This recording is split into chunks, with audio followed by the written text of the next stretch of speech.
editing from a New Year's Eve party. Shout Atlanta. And let's just go in here. I like to, zoom in really closely. You can use the command button and the plus or minus to zoom in and out. That's one of my, just quick get in there. And if you want to hold the space bar, you can use 2 fingers and slide around on the image, or you can click over here on the hand and move it by, yourself. I'm using a Mac, so if you're on a PC, a lot of this stuff just relates to the command button. Well, actually, I don't use a PC enough to really know. I think it's an Alt key. So let's see. And that's why I save so much money. I get to use equipment that I feel really does a good job. All right, so what I'm going to do in here is I'm going to go and let's just start, working on some of this stuff. So obviously blemishes. So you take the healing brush right here. Not the spot healing brush tool, but the healing brush tool. And you will click on an area near the spot you're treating by holding the Option key. Option click, move over the spot, click without holding Option, and boom, disappears. All right, so we're going to go around and kind of use that technique. Just kind of touch this stuff up. Let's see. Oops, didn't like that, so I'm going to go and hit the Command Z to go back one step. And then back at it with the option click to select an area. Let's see, like Option click, and then bam. And basically what that's doing is it's selecting the texture of that area next to it, and it's replacing that texture in the same area. But it's sampling the color, so you don't actually lose, it doesn't look like the healing brush tool where you actually are taking the exact replication of another area and placing it in there. Sometimes what I like to do in conjunction with the healing brush is I'll use the clone stamp tool right here, and we'll Option click with that on a 50% opacity or lower, and just gently soften the areas that you feel may need a little treatment. And when you get into bigger areas, I'll zoom out, make a little bit bigger brush. By making a bigger brush, you just hold down the Control key and click, and your little dialog box will come up. And you want your hardness to be all the way off. I didn't actually have it on there. Sometimes I like to bring it up a little bit so that it's not such a soft edge when you're working around certain areas. So yeah, let's see. Let's go back and forth. Depending upon what resolution your camera shoots, this numbering system right here is going to change the size of the actual circle that you're working with. And I think that's a good area right there. I'm going to drop this down a little bit more, 24%, Option click, and let's just sort of work on this right here. And just, soften that area. Let's go in there a little closer. Spacebar, click, drag. Let's move a little lighter color up here. All right, we're getting closer to that eyebrow. Like I said, we'll go to a smaller brush, so you can get close to it without actually fading out the eyebrow itself. And, ladies and gentlemen all prefer to look a little younger. So, I mean, be honest with you, I've seen babies with this stuff, but it has nothing to do with really age, more so than it just, our society and how everybody has been cloned to believe that, you have to be absolutely perfect, when in actuality, no one is perfect. And you'll even see supermodels go through a very similar treatment like this. And it doesn't really mean anything. I mean, a supermodel could be yourself. It could be me, because with digital editing today, anybody can be a supermodel. It's just, some people start out a little bit more beautiful in life, I guess. And these women, I'll tell you right now, absolutely are gorgeous. So we were very lucky to have some very beautiful subjects to shoot, and great personalities. There was a lot of good personalities there too. Let's see here. We'll just touch. I don't like having a lot of this. You get, even with the soft, see, we're shooting with 2 soft umbrellas, shooting through them, with some transceivers. And we had them strategically placed to where would get the least amount of glare on the background, because when you're dealing with a vinyl backdrop, there tends to be a reflection, so you can lose the actual logos. And digitally, obviously in post, you can clean that up and add the logos back in if they wash out. But the purpose of being a good photographer is not having to do too much post. Get the shot right to begin with. In post, you should really only be taking out, blemishes, softening hard lines, cleaning up some of this splashback of light that comes off of people's faces, especially when people are drinking. They get hot, maybe sweating. I mean, it was actually a really cool evening, so this isn't as bad as I've seen some accounts. Honestly, this is something that most people probably wouldn't agree with. But, ladies, honestly, you guys are your own worst critics. And I've had women come back to me and they're like, oh my gosh, my arms look fat. And in my opinion, this arm looks beautiful. But just a slight use of the liquefy tool, and we can just push that in just a little bit. I mean, her arm did not need that. But I mean, and the majority of the time, I have people who dissect themselves and like, oh, I have a pot belly, or oh, my arms are fat, or oh, look at that double chin. This jaw. Like everyone at this event was absolutely beautiful. So I mean, it didn't really need that much touching up. So, but we like to tighten these things up because people, they'll never know what happened. Obviously, if they watch this video, they will. But for this circumstance, we're getting inclusion in the actual Jezebel magazine, which is an Atlanta magazine, and people that are being published in a magazine want to look their best. And who's to say that this girl right here, if she had gone to the gym today, if it wouldn't have possibly have been that that little minute bit smaller, and in her mind at least it was. So you want to make sure people look absolutely amazing, and I think this couple does. Let's go in. I think we've probably done a good job of tightening everything up. So I'm going to go back in here and possibly just do, maybe a little more adjustments. Here, let me zoom out so you can see the difference. Very slight difference. And I'm hitting Control Z right there so that you can see the before and after. A very, very slight touch, but tightens the jaw up. Her stomach looks flat, like she's out of, that little pop. I think that's cute. Personally, I think that's cute. But, she may not. She may say, you know what, I don't like that picture. I can't believe they published it, and I have a little pot belly. And, pot bellies are cute.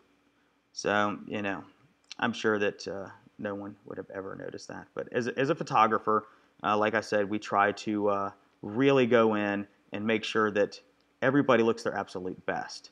So, and that's what we're trying to do here.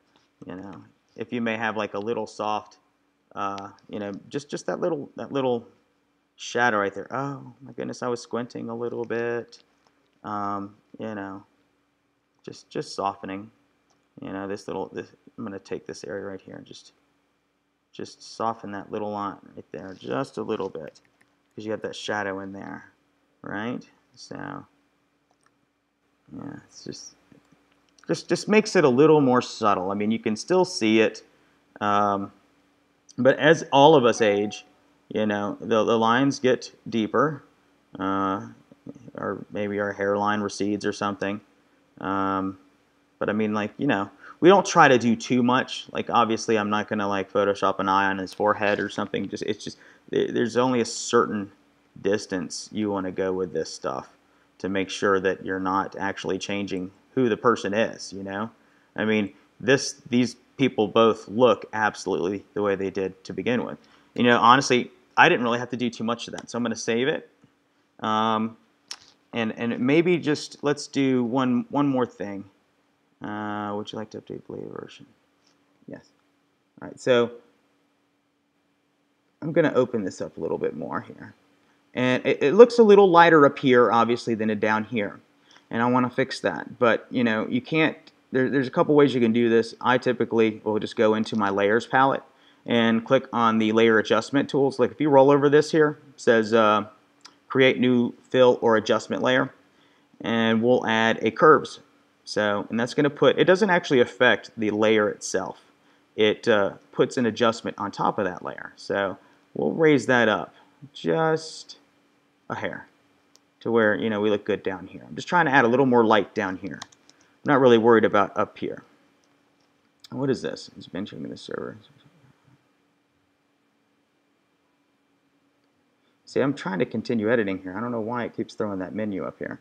I had to migrate my entire system over because my computer had some issues last week. But you're going to use a great gradient tool here, right? And it's going to affect this layer of curves adjustment. So we're gonna drag it down, and you can see that we're actually pulling that light out of the top. Well, I like this. That just seems a little bit too dark to me. So what I'm going to do is I'm going to take the opacity. I'm going to split the difference with it. We're going to do a 50% pull because I still think it's a little bit light regardless. So now what we've done is essentially we've lightened the entire photo, but most of our technique is being applied to down here, this area down here. It's because it's gradiating down. So, and I'll probably come back in here, and just because there's a Shout logo over here in the corner, we'll take that and just kind of, you know, you see over here, you can see I'm actually painting. I'm using the paintbrush, and I'm painting away that effect right over here around that logo. And it's still somewhat gone. I want that Shout logo in there. So let's see something. I'm gonna do something. Let's see if I can figure out something cool here. So, okay, here's a Shout logo. Let's go to this one and pull this picture up. I'm just going to select this little Shout logo right here. All right, we're going to do a Command-C to copy. Oh, I was not supposed to close that image. Ah, goodness me. Command-C, and then Command-V to paste. And I'm just going to, you know, free transform that. And that's Command-T, as in Tom. Or you can go up here to Edit, Free Transform. The reason I use so many of these keyboard shortcuts is because they're priceless. When you're a professional photographer and you're editing your images, yeah, you can go through and use you know, just about any program you want. These days they have a lot of different programs like Aperture, and they all work, you know. But the things that they don't do are these minor adjustments that I'm going in here and doing through Photoshop. And you really have to become like a professional Photoshop editor in order to get this to look the exact way you want. So there we go. I've put the actual logo in there, and it is literally, as you can see, tracing what's already there. But what I like to do is keep an opacity on it, because I'm going to delete up along the line of her head. So let's zoom in here. It's always good to get really close, because that way you can make sure you're doing it right. All right, so let's make this a little bit bigger and see how I've pulled this hardness up. It's not completely hard, but it's semi-hard. So that way we're going to get a little soft edge as we go around the edge of this. And oops, I'm on the wrong tool. Actually, we're using the brush. So same thing. Let's pull this down. Let's see. That's a good size. All right. And if you want to do straight lines, just hold Shift. And I'm actually just going to go through here. I'll probably actually Photoshop out that little line right there. Let's go ahead and pull this up and see where we're at. Okay, so there's the shine of there's her head, and it looks like the Shout's going behind it very nicely. And then let's come back, and let's just delete the rest of this. Bam. All right, let's zoom out and see how that looks. Okay, that looks pretty good. The only thing is like this logo right here has got a hard edge. Well, how do we want to fix that? Let's take this hardness all the way down, and we're just going to come across here and go bam, holding Shift. Well, the only reason I say holding Shift is because, here, let me stop. If I click here once, I hold Shift, I will come up here and I click again, it's going to make a straight line. But, you know, when I go around this T, I can't just do that because, you know, I'm actually deleting over those T's. So I'm just going to not hold Shift this time. I'm going to go around the top of this T like that, and then maybe over the top of the SH. Perfect. So pop it once there. Okay, so that looks pretty good. Let's go ahead and go to Layer, flatten image. I like the way that looks. And let's go ahead and take the rest of this out right here. So back to the clone stamp tool and just paint that out there, because I like these little strands here. Those are fine. Those look good. We just, you know, I don't want that one hair that's just kind of hanging there. You don't really see it or know what it's doing. Oh, you know, we got one more thing I think we can do to this image. All right, let's go in here and just kind of edit that out. And maybe a little bit bigger brush. Drop this down so we can kind of just softly, yes, very nice, very nice. Drop that down even more. While I'm doing this, you guys should, if you read books, I don't really read books. I don't like books. I like stuff on audio. I like you know, music. I think that's, you know, really some energizing stuff to listen to out there. I'm not a big fan of punk, but read this Steve Jobs biography. I mean, it really is. I think it kind of identifies where we have come in technology and how we got to where we are. And I think, you know, we owe some sort of homage, at least, to the creation of desktop computing, where, you know, you have a mouse and the ability to drag, you know, different applications or folders. It's changed the world as we've known it. And I'm sure that somebody eventually would have done it if Steve Jobs didn't, but you know, he took Wozniak's vision and abilities and turned them into what we know today as, you know, everything. You know, your phones, smartphones in general, desktop computers, laptops, everything of that nature has come from that. And and you can read all about it in this book. I mean, it's a really good book. So, all right, well, this looks really good. I think I'm going to do maybe one last thing, and let's just hit these eyes up. I just normally, if I'm going to do 2 or 3 clicks worth, I'll do a dodge tool. I mean, because if you go too far, you'll start to see some grain.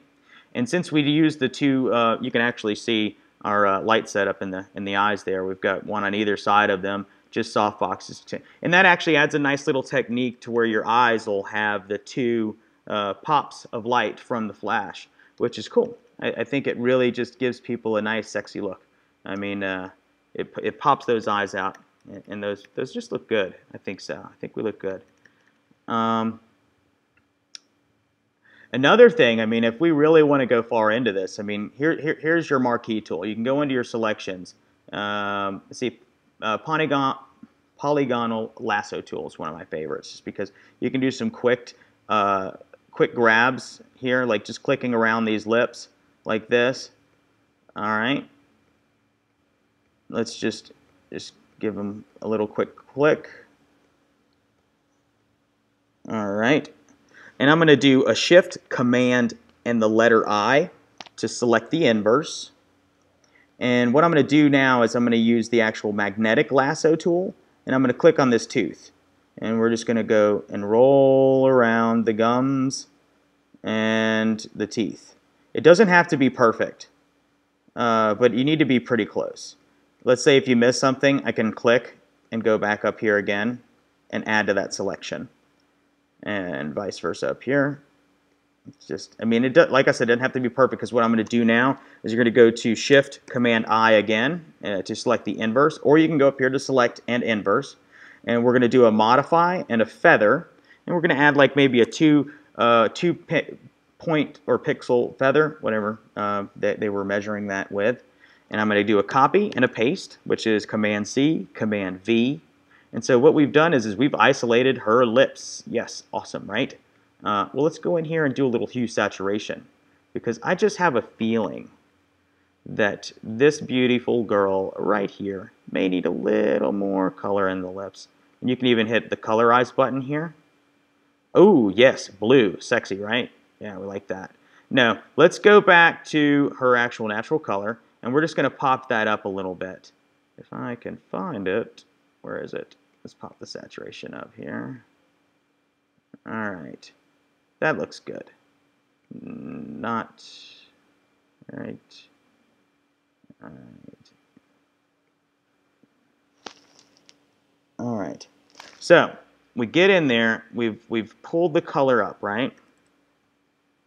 But we don't want that effect, necessarily hitting up on our gums. Let's just take a quick look and see what it looks like without. Okay, yes, with, without. But what I'm trying to do here is actually just, give it a little bit more of a pop. Not red. Let's see, color burn. And these are different options that we can select for it. And you can kind of see how they affect the lips as you hit, the light and color and stuff like that. I mean, these different options on the layers palette. And, you just go through these. And, you can just test and see how each one affects it. They're very subtle, but I really think I like the darken. It kind of richens the lips just a little bit. And what we're going to do is we're going to actually pull that effect back on the opacity, just so it's a subtle change. And then I'm going to add a layer effect to a layer mask, vector mask. They call it a vector mask. And I'll have to apologize up front for absolutely probably scrambling a lot of these terms. But as long as you're watching me and you're doing this in your own home, then I think you could probably follow me pretty easily. So what I'm doing now is I'm literally just grabbing and painting away these rich areas that are just too much. And I'm going to actually switch that to white because I don't think I'm actually removing any of the effect. Or maybe I am. It's just so small you can't see it. All right, let's see. Yeah, it's not even going to show up because it's such a small effect. Normally you'll be able to see up here that you're affecting that mask, but you can see it right here. There. So there's your effect. That looks pretty good, right? Let's go ahead and flatten that. And I'm going to use this tool right here, which is the dodge. We're just going to dodge this area right here, where that yellow is just a little bit. Yeah. And then I'm going to go to the paintbrush, and I'm going to hit it with a hue, or saturation, or color. Normally hue works good. I just see that. Look at that. Isn't that awesome? You can just take the color completely out of somebody's, teeth. If they've got just a slight bit of, maybe you ate some spinach and artichoke dip, and your boyfriend didn't tell you, hey, yo, you got some green all up in your grill. So you can just go in here and look at that. Just, oh man, free dentist, and that'll be. Let me just see your insurance. I'll just bill it to that. All right. Let's zoom out. Look at those pearly whites. Jam. Okay. Well, honestly, I mean, you can continue to work on something like this, but it's unnecessary. I mean, you get it where it's good enough. Save it, and you're good. I think that picture turned out good. The file has been changed since you open it. Would you like to update to the latest version before making changes? Yes. And I don't know why I keep saying that, but okay, good. I think the problem is that I'm working off of a hard drive. And no, actually I'm not. I've got them on the actual. They're right here. Matter of fact, since I did close one earlier, I'm going to have to grab all of these and pull them over. And let's see here. Let's go ahead and drop these in Photoshop. Yes, make sure that they're all open. Okay, I'm going to go ahead and just say thank you for watching this segment. I think I should cut it off now because this is my first time ever doing this, and I don't want to loop it in with another video that could possibly be better. But this is, kind of what I do. It's taken me 10 years to do all that I've been. I mean, well, I graduated 10 years ago, so. When I graduated, it was Wingate University in North Carolina. It's not one of your best graphic design schools in America. I mean, SCAD or Art Institute of Atlanta. Those are good. There's probably a handful of other ones that I just don't know about. But when you're passionate and you're good with something, it works out. So I really enjoy what I do, and I'm looking forward to showing you guys how to be good at it too. Because the biggest thing I've seen after 10 years of being a photographer is that everyone wants to be a photographer. a lot of people. It's very surprising just how many people go out now, and because of technology, are able to purchase a very decent setup of equipment and essentially become a photographer. So let's wrap this up, and I'll see you guys on the flip side. So we'll see how this works. Where's this QuickTime? All right, here it is. So excellent.